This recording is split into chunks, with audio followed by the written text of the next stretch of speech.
No me elegisteis vosotros a mí, sino que yo os elegí a vosotros y os he puesto para que vayáis y llevéis fruto y vuestro fruto permanezca. Elegido, puesto, vayan, lleven fruto, permanece. Esta es la secuencia de lo que Jesús en Juan capítulo 15, versículo 16 ve suceder en la vida de sus discípulos a través de su fruto y de su ministerio. Jesús mira en este grupo de discípulos, los 12 y los que le seguían más de cerca, ve en este grupo de discípulos el potencial de la vida de Dios para multiplicar su bendición hasta lo último de la tierra. Jesús ve en estos discípulos la restauración del plan original de Dios para la humanidad. Hemos estado hablando acerca de este concepto de multiplicación en la Escritura como el centro de la promesa que Dios tenía para la humanidad desde el principio de la creación. Desde Génesis capítulo 1, cuando Dios crea al hombre y crea a la mujer, les dice, sean fructíferos, multiplíquense, llenen la tierra, llenen la tierra. Dios nos hizo a su imagen para multiplicar su imagen. Pero hubo retos. Génesis capítulo 2, Dios provee todo lo necesario para que eso se realice, pero en Génesis capítulo 3, el enemigo de Dios trae la tentación y al rendirse la mujer y el hombre al pecado, introducen la muerte. A partir de Génesis 3, el hombre y la mujer nacerían en un mundo lleno de dolor, lleno de vergüenza, lleno de temor, lleno de culpa, lleno de muerte. En lugar de un jardín del Edén, abrojos y cardos produciría esta tierra, porque el hombre, siendo polvo y habiendo sido tomado del polvo, regresaría al polvo mismo. Sin Dios, no somos más que polvo. Pero Dios, por su rica misericordia, por su amor con que nos amó, estando muertos, nos dio vida a darnos la promesa de un Salvador. Ahí en Génesis capítulo 3, versículo 15, Dios promete que un descendiente de la mujer, la semilla de la mujer, vendría un día y aplastaría a la serpiente en la cabeza, aunque él mismo sería herido en el talón. Esta promesa de un Salvador es el resto de la historia bíblica desde Génesis capítulo 3 hasta la venida de Cristo Jesús. A través de los patriarcas, a través del pueblo de Israel, con sus jueces, con sus reyes, con sus profetas, con sus altas y bajas, Dios hace un camino donde era imposible humanamente hablando tener salvación. Dios hace un camino para la venida de su Hijo mismo, Dios el Hijo, quien vendría a salvarnos, Cristo Jesús. Y cuando Cristo viene en los evangelios, Él viene con el poder del reino de Dios para sanar, para restaurar la vida, para hacer todo lo que el hombre por su esfuerzo mismo no puede hacer. Y una prerrogativa de Jesús es que Él tiene el poder de Dios para perdonar pecados. ¿Recuerda el paralítico? Los amigos del paralítico lo trajeron delante de Jesús, lo bajan del techo, hacen un agujero en el techo y lo bajan. Y Jesús le dice, hijo, tus pecados te son perdonados. Los escribas, los religiosos, los fariseos dentro de su corazón cavilando dicen, ¿quién es este que perdona pecados? Solamente Dios puede perdonar pecados. Pero adivina qué, hay algo más que también Dios puede hacer y solo Dios puede hacer. Dios puede perdonar pecados, pero Dios sabe lo que hay en tu corazón. Tus pensamientos más íntimos, Dios lo sabe y Jesús conoce sus pensamientos. Y sin que ellos digan nada, Jesús les dice, a ver, ¿qué es más fácil? ¿Decirle a este hombre, tus pecados te son perdonados? ¿O decirle, levántate, toma tu lecho y anda? ¿Cuál cree usted que sea más difícil? Pregunta capciosa, ¿verdad? Humanamente hablando, uno diría, bueno, es que uno se ve impotente como humano cuando tiene un problema médico, tiene un problema de salud donde nadie puede hacer ya nada. Parece la última imposibilidad. La muerte parece la última imposibilidad. Pero de lo que no nos damos cuenta es de que la fuente de la muerte, la razón que morimos es que tenemos pecado. La Biblia dice la paga del pecado es muerte. De hecho, la raíz de la muerte, la raíz de la enfermedad, la raíz de toda la miseria y el quebrantamiento que vivimos en este mundo es el pecado. Y Jesús tiene el poder de restaurar toda la vida, empezando no por los síntomas, sino por las causas, el perdón de los pecados. Y Jesús dice, para que vean, de hecho puedo hacer ambos. No solamente Jesús puede sanar gente, sino que Jesús puede ver lo más íntimo de nuestro corazón, donde tenemos pecado, donde estamos más lastimados. Y Jesús, cuando viene, enseña a la multitud los principios del reino de Dios y nos dice que este proceso de restauración, este proceso de nueva vida en las parábolas, es un proceso en el que para que Dios revierta los efectos del pecado en nuestras vidas, tenemos que rendir nuestros pecados, arrepentirnos del pecado y recibir su palabra, recibir sus promesas. Recuerda la parábola del sembrador. Diferentes terrenos, diferentes tierras, pero la última, un terreno fértil que recibe la palabra, la entiende, la cree, la vive, da fruto a 30, 60 y a 100 por uno. Fruto es lo que Jesús vino a darnos. Pues el día de hoy, de lo que vamos a hablar, vamos a cambiar un poquito de velocidad y vamos a pasar de ver de la imagen panorámica del plan bíblico de ser fructíferos. Vamos a ver cómo es que esto se aplica a nuestra vida personal e individual, uno por uno. ¿Cómo es que Dios puede revertir las consecuencias del pecado en el diario andar de cada uno de nosotros? Si tiene su Biblia, le voy a invitar a abrirla en Hechos capítulo 9. Vamos a hablar de esa pregunta precisamente. ¿Cómo es que Dios revierte, esto debe decir revierte, los efectos del pecado en nuestras vidas para restaurar su bendición y hacernos fructíferos? ¿Cómo Dios puede cambiar un campo de abrojos y espinos en una parcela de fruto abundante? Yo no sé lo que usted venga cargando en su corazón hoy. Algunos de nosotros venimos a adorar y a crecer como iglesia porque somos seguidores de Cristo y porque eso es parte de nuestra vida y nuestra obediencia a Jesús. Pero otros venimos porque a lo mejor hay un problema que nos trae.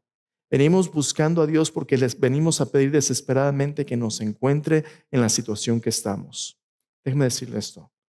Dios escucha a los que le buscan sinceramente. Independientemente de la razón por la cual está aquí, Dios quiere cambiar su dolor, Dios quiere cambiar su desesperación, su soledad, su amargura, sus problemas personales, financieros. Dios quiere cambiarlos en una oportunidad de tener un encuentro personal con Él. Un encuentro donde no le voy a prometer que todo se va a volver un color de rosa, pero donde Dios sí quiere ofrecerse a sí mismo para satisfacer la necesidad más grande que usted y yo tenemos. Así como el paralítico, Dios quiere perdonar nuestros pecados y sanar nuestro corazón de raíz. ¿En qué consiste este encuentro? Vamos a ver el día de hoy. Si tiene su Biblia, le invito a abrirla en Hechos capítulo 9. Lo que vamos a ver el día de hoy es esto.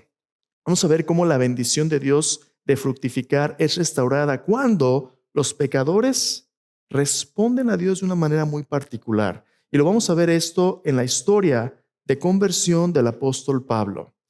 Antes de verlo hoy, los siguientes 3 mensajes vamos a concentrarnos en la vida personal del apóstol Pablo como alguien que pudiera convertirse en el modelo y el patrón de lo que Dios quiere en nuestras vidas. A veces usted y yo decimos, bueno, pues es que este era el apóstol Pablo. Bueno, es que este era Jesús. A mí, yo ¿quién soy, verdad? Yo nada que ver con eso. Yo soy tan pequeño, yo no puedo. Sí, Pablo, sí, San Pablo, pero eso no me corresponde a mí.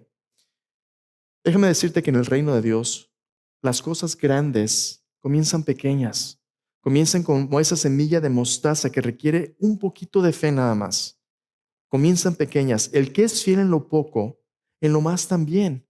Pero si no eres fiel en lo poco, ¿cómo vas a hacerlo en lo más? Mira, déjame mostrarte cómo es esto, aún en nuestros tiempos. ¿Has oído alguna vez tú hablar de este personaje? Su nombre es Edward Kimball. ¿Alguien sabe quién es Edward Kimball? No salió en la tele, ni en las noticias, ni en las revistas. Edward Kimball. Edward Kimball, una persona sencilla que la mayoría de nosotros no hemos oído, pero una de las personas a quien Dios usó para influenciar la historia de una manera increíble. Edward Kimball era un maestro de escuela dominical en los 1800 y cacho, por allá en Chicago. Él era un maestro de escuela dominical y era maestro de una clase de niños, un grupo de puros varoncitos, puros niños hombres. Y esos niños, pues los niños cuando están juntos en su grupo, los niños son difíciles de controlar, ¿verdad? Son activos, quieren meterse en problemas, aventando cosas, jugando. Estos niños eran bastante difíciles y bastante activos. Pero Edward Kimball se había comprometido con el Señor y consigo mismo a no dejar que ninguno de estos niños se graduaran de su clase sin que ellos tuvieran la oportunidad de saber cómo recibir el perdón de sus pecados. Y uno por uno, Edward Kimball les compartió el mensaje de salvación de Cristo, uno por uno. Había uno en particular que en su clase pues no le entraba ni en reversa, no entendía nada, y trataba de una manera u otra y no respondía. Y un día Edward dice, pues voy a tener que ir a verlo a su casa, donde trabaja, donde está el chamaco. Y él va a la tienda donde él trabajaba como zapatero, arreglaban, vendían zapatos, y entra a la bodega de la parte de atrás y en este lugar le cuenta de lo que Cristo hizo por este niño. El niño se entrega a Cristo Jesús, acepta a Jesús como Salvador, recibe el perdón de sus pecados. ¿Sabe usted quién es este niño? Este niño que acepta a Cristo, que estaba en su clase, no es otro que Dwight Moody, D.L. Moody. Moody, uno de los evangelistas más grandes que ha visto el mundo, que fue desafiado al ministerio cuando escuchó de un predicador decir, este mundo no ha conocido lo que Dios puede hacer con un corazón que se entrega completamente a Dios. Él se entregó completamente a Dios y Dios lo utilizó para llevar el evangelio a 2 continentes. Pero no solamente eso. Moody fue un instrumento que Dios utilizó para que otra persona se convirtiera. Wilbur Chapman, otro evangelista, a través de su ministerio aceptó a Cristo, y después de Wilbur Chapman, otro personaje, Billy Sunday, otro evangelista famoso de hace no tantos años que alcanzó las masas aquí en los Estados Unidos. Billy Sunday fue el instrumento que Dios utilizó se convirtió en otra persona, Mordecai Ham, otro evangelista. Y este evangelista hace no muchos años fue predicando en sus campañas que hacía, y a uno de sus servicios vino un jovencito en sus 16, 17 años, medio delgado, nada en particular. Este jovencito confió en Cristo en una de sus campañas. Este jovencito es al que usted y yo conocemos como Billy Graham. 2.2 billones, no millones, miles de millones de personas han escuchado el evangelio a través de Billy Graham, el ministerio de Billy Graham cuando vivía. En todos los continentes, en diferentes idiomas, en campaña o por el radio, 2.2 billones de personas. Pero su vida es el fruto de un maestro humilde de escuela dominical comprometido con la salvación de un pequeño. Nunca menosprecies lo que Dios puede hacer con unos cuantos panes y unos cuantos peces. Dios sabe que no todos nosotros vamos a ser Billy Grahams. Dios sabe que la semilla va a llevar fruto a 30, 60, a 100 por uno. Y a veces los que menos esperamos son los que producen más fruto. Esa es la historia del apóstol Pablo. Pablo era una persona con quien posiblemente tú y yo no nos queríamos ver ni en pintura, y a quien Dios transformó para llevar el mensaje de Cristo a todo el mundo. Así que si tienes tu Biblia, te invito a abrirla en Hechos capítulo 9. Vamos a ver cómo es que las cosas grandes en el reino comienzan pequeñas, pero es un fruto, nuestro fruto es un fruto de fidelidad fructífera. Hechos capítulo 9. Y antes de verlo, déjame decirte lo siguiente. Hay un patrón, hay un modelo de crecimiento y madurez en el Nuevo Testamento de cómo los discípulos se hacen discipuladores. Y sigue un patrón bien definido y no negociable. Tú y yo no podemos dar fruto a menos que esto nos suceda en la vida. Déjame decirte más o menos cómo va y lo vamos a ver en la historia de Pablo en un momento. Todos nosotros empezamos nuestra vida, nacemos, desde que somos chiquitos, nacemos en pecado. Nacemos separados de Dios, muertos en pecado. Efesios capítulo 2 nos dice que Dios nos dio vida a nosotros cuando estábamos muertos en delitos y pecados. Todos nosotros nacemos en un estado de incredulidad, pecado y muerte. Pero cuando nosotros escuchamos el Evangelio de Cristo, cuando Dios nos intercepta en nuestra vida de muerte y nos habla acerca de su promesa del perdón de los pecados por el Evangelio, Dios nos da una opción de permanecer en incredulidad o de confiar en Él y convertirnos a Cristo, de darle la espalda al pecado y seguir a Jesús, arrepintiéndonos del pecado y ahora diciendo, Señor, yo me entrego a ti, yo creo que tú moriste por mí, fuiste sepultado, resucitaste, tú eres mi Dios, perdóname. Conversión es lo que la Biblia también dice, nacer de nuevo. ¿Recuerdan en Juan capítulo 3, Jesús hablando con Nicodemo? Eso le dice a Nicodemo, ninguno puede ver el reino de Dios a menos que nazca de nuevo. Esta conversión es un nacer de nuevo de una vida de pecado a la vida de fe como seguidor de Jesús. ¿Y entonces qué? Cuando usted nace de nuevo, ahora hay necesidad de que usted crezca en obediencia. Eso es discipulado. Nuestra conversión nos lleva a un compromiso con Cristo. Usted puede nacer de nuevo, recibir el perdón de sus pecados, pero a menos que usted se nutra con las palabras de Dios y aprenda a obedecer, no va a llevar más fruto. Ya es fruto su salvación, su vida misma, pero Dios quiere que lleve usted más fruto. Para que haya más fruto y usted pueda multiplicarse, tiene que comprometerse con Cristo. Ese es el discipulado. ¿Y después qué? Dios nos envía comisión, unión, significa ser unidos a la misión de Cristo, la misma misión de Cristo. Es nuestra comisión. Cristo ahora nos envía. Es lo mismo de Juan 15, 16. Jesús dice, no me eligieron, no me escogieron a mí, yo os he escogido, os he puesto para que vayáis y llevéis fruto y su fruto permanezca. Escogido, puesto, enviado. Esto es lo que Dios quiere hacer con nosotros para multiplicarnos. Pero esto no va a suceder a menos que primero nazcamos de nuevo. ¿En qué consiste la conversión? ¿En qué consiste el nuevo nacimiento? Antes de ver este pasaje, déjeme decirle, a lo mejor en esta audiencia esta mañana tenemos personas, o a lo mejor tú estás aquí hoy, porque tú no sabes exactamente de qué estoy hablando. Y a lo mejor lo que te voy a decir, esto es algo que por primera vez has oído. Déjame decirte, Dios te ha estado buscando. Y Dios no quiere que simplemente tengas una tradición o una religión. Dios quiere que tú tengas acceso a la vida misma de Dios de manera personal, en una relación de amor con Dios. Dios quiere ser no solamente un Dios que te cuelgues como una medalla, que pongas como una estampita en el muro o en tu cartera. Dios quiere vivir en tu corazón. Y lo que vas a escuchar hoy es cómo tú puedes pasar de la oscuridad a la luz, del poder de Satanás a Dios, por lo que Dios ha hecho por ti, no por tu esfuerzo, no por tu religión, por lo que Dios ha hecho por ti en Cristo. Entonces voy a compartir algo y al final de este tiempo te voy a invitar a que si tú nunca has confiado en Jesús, a lo mejor para eso te trajo Él aquí hoy, porque Él te conoce y sabe cuánto le necesitas. Tú a lo mejor dices, bueno, es que yo ya confié en Jesús, yo ya nací de nuevo, yo soy un seguidor de Cristo. La tentación para ti y para mí es que a veces porque yo ya se me olvida que otros no. Y luego asumo que otros ya han puesto su fe en Jesús y nada más porque alguien viene a la iglesia, yo pienso que ya es, oiga hermano, oiga hermana, no más porque trae Biblia, ¿verdad? No es así. Como iglesia no podemos darnos el lujo de aburrirnos de la verdad más preciosa que tenemos, el Evangelio de Cristo Jesús. No podemos darla por hecho, ni podemos darla simplemente por ya dado. Tenemos que saber, si una persona no te ha contado su testimonio de conversión, tú no sabes si es creyente o no. Si tú nunca le has compartido a alguien el Evangelio, tú no sabes si esa persona cree lo mismo. Tú y yo no podemos asumir, tenemos que confirmar. Y para confirmar tenemos que compartir. Uno a uno. Es como el Evangelio gana a la gente. Entonces, vamos a verlo cómo sucede en la historia del apóstol Pablo. ¿Qué pasa con los pecadores? La bendición de Dios de fructificar es restaurada cuando los pecadores primero se convierten.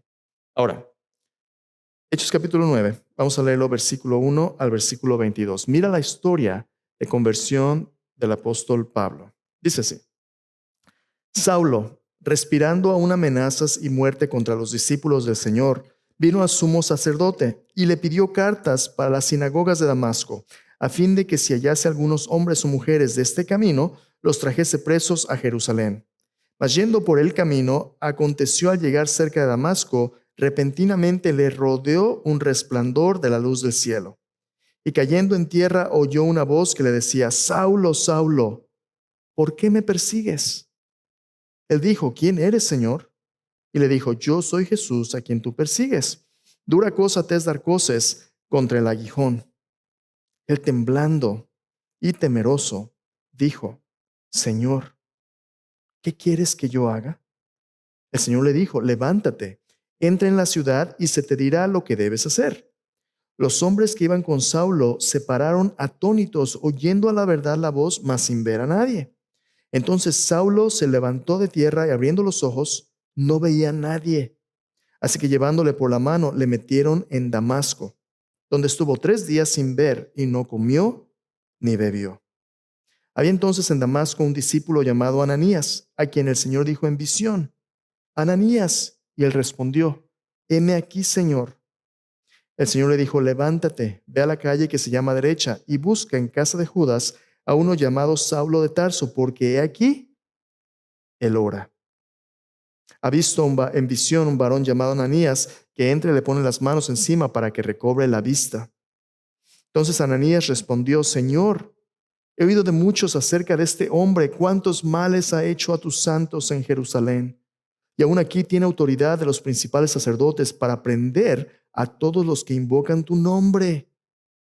El Señor le dijo: Ve, porque instrumento escogido me es este para llevar mi nombre en presencia de los gentiles y de reyes y de los hijos de Israel, porque yo le mostraré cuánto le es necesario padecer por mi nombre.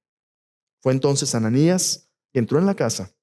Poniendo sobre él las manos, dijo: Hermano Saulo, el Señor Jesús, que se te apareció en el camino por donde venías, me ha enviado para que recibas la vista y seas lleno del Espíritu Santo. Al momento le cayeron de los ojos como escamas y recibió al instante la vista.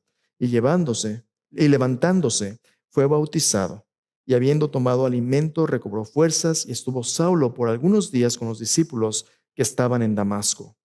Enseguida predicaba Cristo en las sinagogas diciendo que éste era el Hijo de Dios.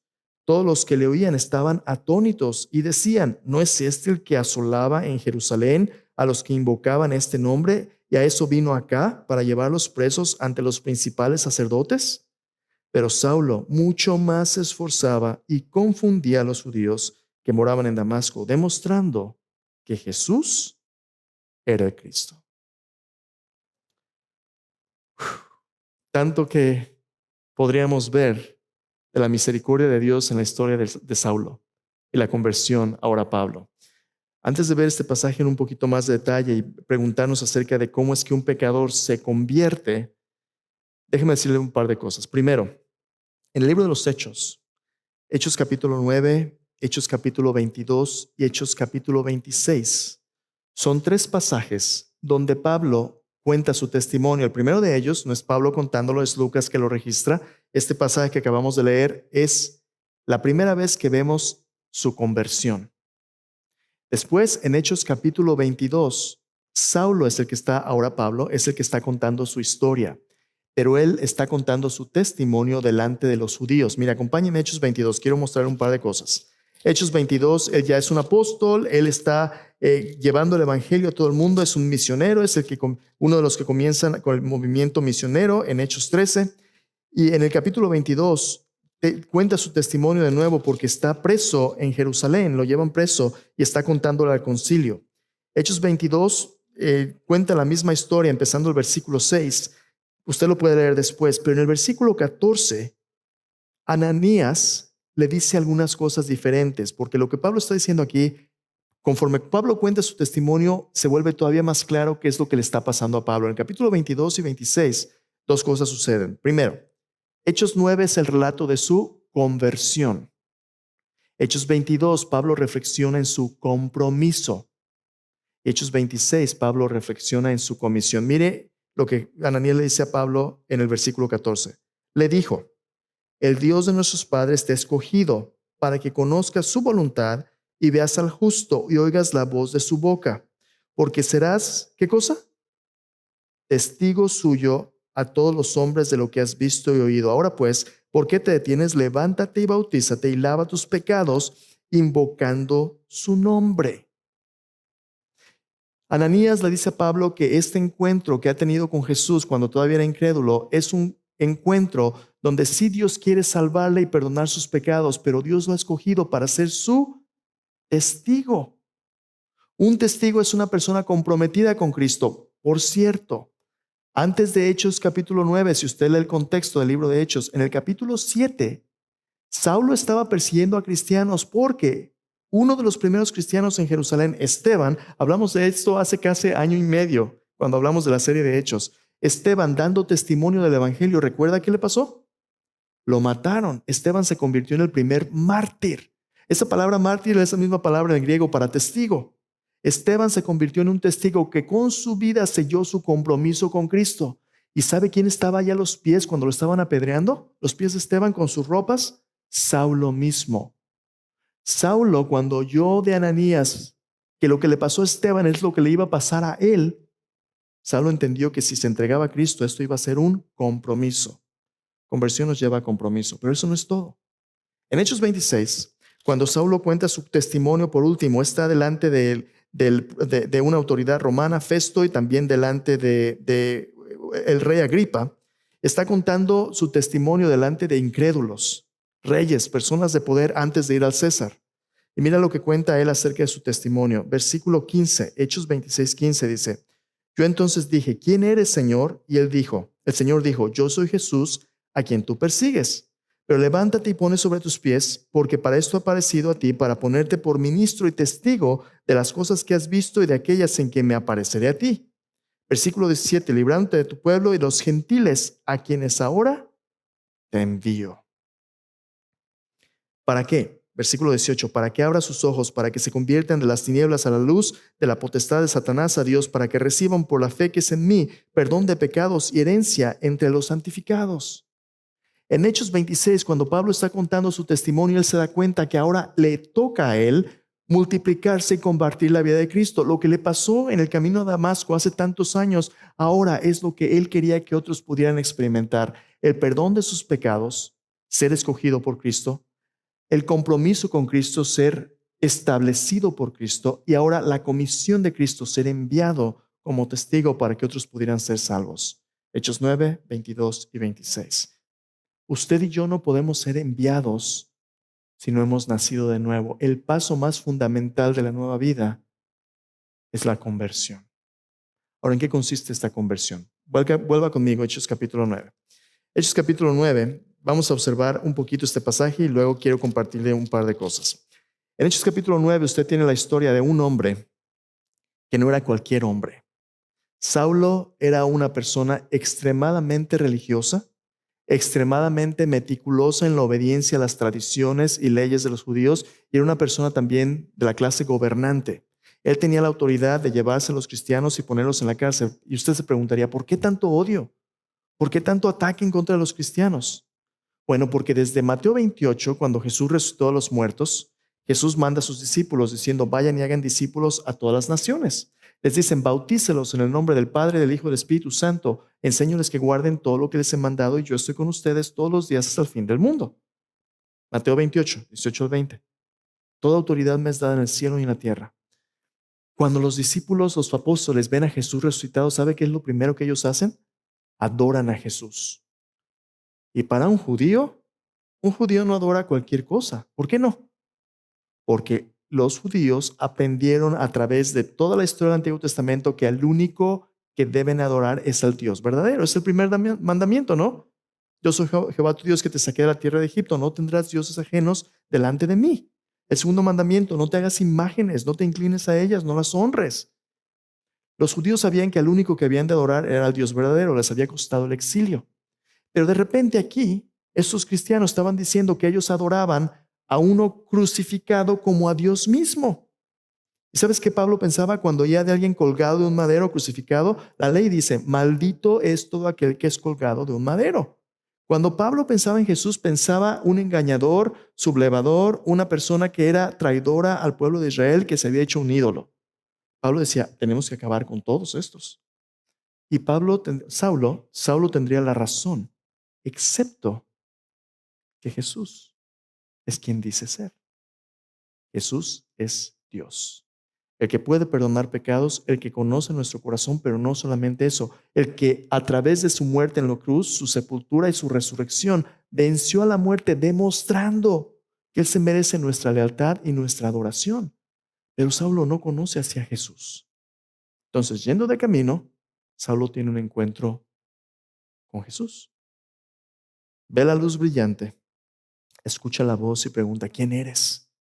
Dice, yo soy Jesús. Por cierto, Jesús significa Jehová salva, el Salvador, el Dios que salva. Jesús se presenta y le dice, yo soy el Salvador. Saulo, estás tan ocupado con tu religión y con tu tradición, piensas que eres tan bueno que ni siquiera me necesitas. Eres como un burro dándole de patadas al aguijón. Yo estoy tratando de guiarte por aquí, y en lugar de seguirme, tú estás tirando de patadas. Te vas a lastimar. Saúl se levanta y le dice, entra en la ciudad, se te va a decir lo que tienes que hacer. ¿Por qué no le dijo Jesús ahí? Porque esta es una lucha.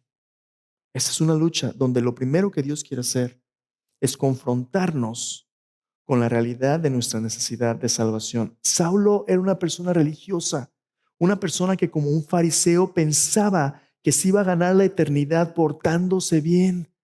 Si tú le preguntas a la mayoría de la gente ahorita, oiga, ¿cómo es que uno puede ir al cielo? La mayoría de la gente, ¿sabes qué te va a decir? Pórtate bien, guarda los 10 mandamientos, da dinero, ayuda, pórtate bien. Déjame decirte, esa es la escalera al infierno mismo.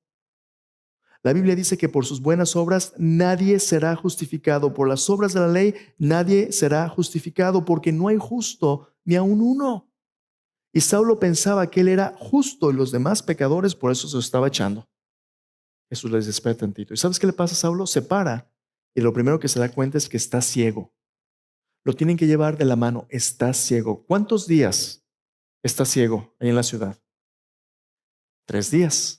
Ahí dice el texto, 3 días. ¿Por qué 3? ¿Por qué no 5? ¿Por qué no 1? ¿Por qué no 2? Si tú lees Hechos capítulo 7, en el testimonio de Esteban, Esteban le cuenta a la gente cómo es que Jesús murió, fue sepultado y al tercer día resucitó entre los muertos. Saulo tiene estos pensamientos y está siendo confrontado con lo que él ya ha oído que Jesús ha hecho por él. Pero por 3 días Dios le muestra con toda tu religión, con todas tus buenas obras, no estás más que espiritualmente perdido y ciego. Saulo, me necesitas. ¿Cómo es que Saulo se iba a convertir, como nos dice en Hechos 26, cómo es que se iba a convertir de las tinieblas a la luz, del poder de Satanás a Dios? ¿Cómo es que iba a recibir el perdón de pecados? Jesús dice, por la fe en mí. El problema es que Saulo, en lugar de creer en Jesús, viene oyendo y persiguiendo a este Jesús. 3 días está en oscuridad, pero está orando. Cuando tú sinceramente estás buscando a Dios, Dios te va a oír. Y Dios va a orar también para que tú le conozcas. A lo mejor no te va a gustar lo que vas a encontrar, pero Dios no está aquí para que Él te guste a ti, sino para que tú le creas a Él. No tiene que gustarte. Dios te pide que le ames. Entonces Dios está obrando. Y ahí en Jerusalén hay un discípulo, Edward Kimball. No Edward Kimball. Ananías. A lo mejor tú nunca has oído de Ananías, ni es famoso. Esa es la única referencia que tenemos a quién es Ananías en toda tu Biblia. Pero Ananías es el discípulo fiel que Dios utilizó para traer al apóstol Pablo, uno de los líderes de mayor influencia en toda la historia bíblica. Este siervo pequeño y sin fama. Jesús viene y le dice, Ananías, quiero que vayas a Jerusalén, en esta casa me encuentres a Saulo porque él está orando. ¿Tendría preguntas, Ananías? Luego, ¿verdad? Señor, con todo gusto, tu voluntad, estoy aquí para servirte, pero por si acaso, ¿te molesta si te pregunto un par de cosas? Por si no sabías, ¿verdad? Tú sabes que Saulo es un matacristiano. Sí, Señor, en caso de que no te quede claro, yo soy cristiano. ¿No sería mejor enviar a Pedro? El apóstol Pedro es wow, tipazo. ¿No mandaríamos mejor a Pedro? O al pastor Roberto. O mejor, que al cabo que para eso les pagan a los pastores, ¿no? Que vayan ellos. Jesús le dice, ve, porque instrumento escogido me es este para llevar mi nombre. Yo le voy a mostrar. Tú ve. Y Ananías va. ¿Cuántas veces Dios quiere usarnos, hacernos fructífero y lo único que tenemos son excusas, preguntas, como Moisés, ¿verdad? No, es que yo no sé hablar. No, es que yo no tengo gente. Yo es que no sé. ¿Qué tienes en tu mano? Un palo. Con eso. Sé fiel. El que es fiel en lo poco, en lo más también. Ve. ¿Qué tienes? Tu cuerpo, tus palabras, tu testimonio, tu vida. Ve. Y Ananías va. Escucha lo primero que le dice Ananías a Saulo. Hermano. ¿Te imaginas lo que eso produjo en Saulo? El Señor Jesucristo que se te apareció en el camino me ha enviado para que abras los ojos, para que recibas el perdón de los pecados, para que le invoques, recibas la vista. Solamente aquellos que han sido perdonados por Cristo pueden perdonar como Cristo perdona. Cristo nos ha llamado a amar no solo a nuestros amigos y familiares, sino aún a nuestros enemigos. Aquellos que más te acusan por ser seguidor de Cristo son aquellos que Dios quiere alcanzar para el Evangelio, aquellos con los que ni en pintura. Dios quiere utilizarte para que demuestres a través de tu vida el poder de Dios que humanamente hablando es imposible, pero solamente Dios para hacer, amar a tus enemigos. Y Pablo escucha, confiesa sus pecados, se bautiza y él pasa de ser matacristianos a ser un hermano en Cristo. Se bautiza. ¿Y qué hace? Luego empieza a dar testimonio. Hermanos, esta es la radiografía de una conversión. En todos nosotros que hemos puesto nuestra fe en Cristo hay tres pasos. Primero, hay un antes de Cristo. Yo no sé quién eras tú antes de escuchar este mensaje de lo que Cristo hizo por ti. A lo mejor tú eras muy religioso, a lo mejor eras un pecador empedernido, a lo mejor eras borracho, mujeriego, yo no sé. Pero cualquiera que fuera tus pecados, aun cuando fuera, ¿sabes qué? Tú puedes ser pecador siendo muy religioso. Esa autojusticia, ese ser mejor que otros, ese orgullo, es el fariseo y el publicano, ¿te acuerdas? Un fariseo y un publicano van al templo, los dos ahí están. El publicano, el pecador empedernido, está dándose de golpe de pecho diciendo, Señor, ten misericordia de mí, soy un pecador. El fariseo lo ve y le dice, orando consigo mismo, decía, Dios, te doy gracias porque no soy como los demás hombres, avaros, inmorales, injustos, ni siquiera como este publicano. Voy a la iglesia todos los domingos, doy mis diezmos, hago esto y aquello. Jesús le dice, el pecador fue a su casa justificado antes que este hombre orgulloso. Yo no sé quién eres en tu vida y en tus obras, pero sin Cristo todos estamos perdidos. Pero en su misericordia, Dios permite, como en esta conversación, que alguien te hable de lo que Jesús ha hecho por ti. ¿Qué ha hecho Jesús por ti? Vino y vivió una vida perfecta, murió en la cruz para pagar por nuestros pecados. Dios se entregó a sí mismo para hacer lo que no podemos hacer. Con su muerte Jesús pagó por nuestros pecados, fue sepultado el tercer día, resucitó entre los muertos. ¿Qué significa esto? Su muerte paga por el pecado, su resurrección nos compra la vida eterna, la cual nos ofrece ahora como un regalo. Y Jesús dice, todos aquellos que confíen en Él reciben el perdón de sus pecados y el regalo de la vida eterna por su pura gracia. Ese es el Evangelio. Si tú ya has recibido el perdón de tus pecados, tú te acuerdas cuando le entregaste tu vida, así como Saulo, cuando Dios te abrió los ojos a la verdad del amor de Dios. ¿Y después qué? Hay un antes, hay un encuentro y hay un después de Cristo. En el caso de Saulo, él se levantó y empezó a contarle a la gente, Cristo es mi Salvador. Todo el mundo está confundido. Hay un antes, un encuentro y un después de Cristo. Déjame preguntarte, ¿cómo es que ese encuentro nos pasa de muerte a vida? Jesús dijo en Hechos 26, para que reciban por la fe que es en mí. La pregunta del millón es esta. Bueno, ¿y qué es la fe? ¿Qué es la fe? Porque hay gente, escúchame bien, hay gente que cree, pero no cree, no a la manera de Cristo. Hay gente que piensa que porque conocen de Cristo eso es suficiente. Los reformadores decían que la fe bíblica tiene tres componentes. El primero de ellos es este, conocimiento verdadero. Conocimiento verdadero. Para ser salvo, tú tienes que saber las promesas de Dios, lo que Cristo hizo por ti, conocimiento. Pero ese conocimiento verdadero no es suficiente para salvarte. Es necesario, pero no es suficiente. Si sales a la calle ahorita y le preguntas a la gente, ¿usted qué sabe de Cristo? La gente le va a contar la historia, Semana Santa, la cruz, la resurrección, pero eso no cambia la vida de uno en nada. Conocimiento. Segundo, tiene que haber asentimiento, tiene que haber estar de acuerdo con ello. Sí, yo creo que Jesús vivió, murió, fue sepultado, resucitó. Yo estoy de acuerdo con que eso es cierto. Estar de acuerdo, pero eso todavía no es suficiente. Tú puedes decir, si eso es verdad, pero eso no cambia tu vida en nada. El tercer componente de la fe bíblica es este, confianza personal, donde tú, sabiendo que es verdad, estando de acuerdo con la verdad de Dios, ahora tú te rindes a esa verdad. Déjame darte un ejemplo. Si yo te preguntara ahorita, oye, ¿tú crees que este banquito aquí existe? ¿Qué me contestarías? Pues lo estoy viendo, ¿verdad? Qué tonto. Pues claro que existe, ahí está. Si tú te sentaras en este banquito, ¿crees que pudiera sostenerte? ¿Qué me dirías? Pues se ve sólido, ¿no? Ahí estaba sentado el pianista. Ahora, mi pregunta para ti es esta. ¿En este momento, este banco te está sosteniendo? No. ¿Por qué no? Porque estás sentado allá, no aquí. Con Cristo es lo mismo. Muchas veces sabemos que Él existe, sabemos que Él puede sostenernos, pero te digo lo que no le confiamos. No le confiamos nuestra vida. No nos sentamos y descansamos plenamente en lo que Él ha hecho por nosotros. Y eso es precisamente lo que Jesús quiere. Lo que Jesús le dijo a Saulo es esto: Saulo, ¿estás listo a rendirte? ¿Estás listo a entregarme el control de tu vida? Solamente así vas a nacer de nuevo. Arrepiéntete de tus pecados, dale la espalda al pecado, toma mi mano, confía en mí. Yo te voy a dar lo que tú no te puedes ganar, la vida eterna. ¿Estás listo a recibirla?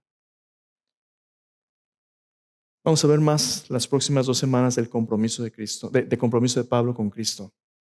Pero hoy déjame preguntarte, si tú no has puesto tu fe en Jesús, ¿qué te impide? El Salvador te está llamando y te está diciendo: ven a mí. Al que a mí viene, yo no le echo fuera. Él es rico en perdonar. Yo no sé si algo te da miedo. No, es que si yo voy a ello voy a tener que dejar de hacer. No vas a tener que dejar de hacer. Vas a dejar que Dios haga en ti. Vas a tener que rendirte a Él para que Él te lleve a donde Él quiera. ¿Puedes confiar en Él? Jesús ya murió por ti. Puedes confiar en Él. Si tú quieres hoy, en un momento yo voy a orar por ti. Y en tu lugar le puedes decir: Señor Jesús, ya me cansé de luchar. Así como Saulo, yo me rindo a ti.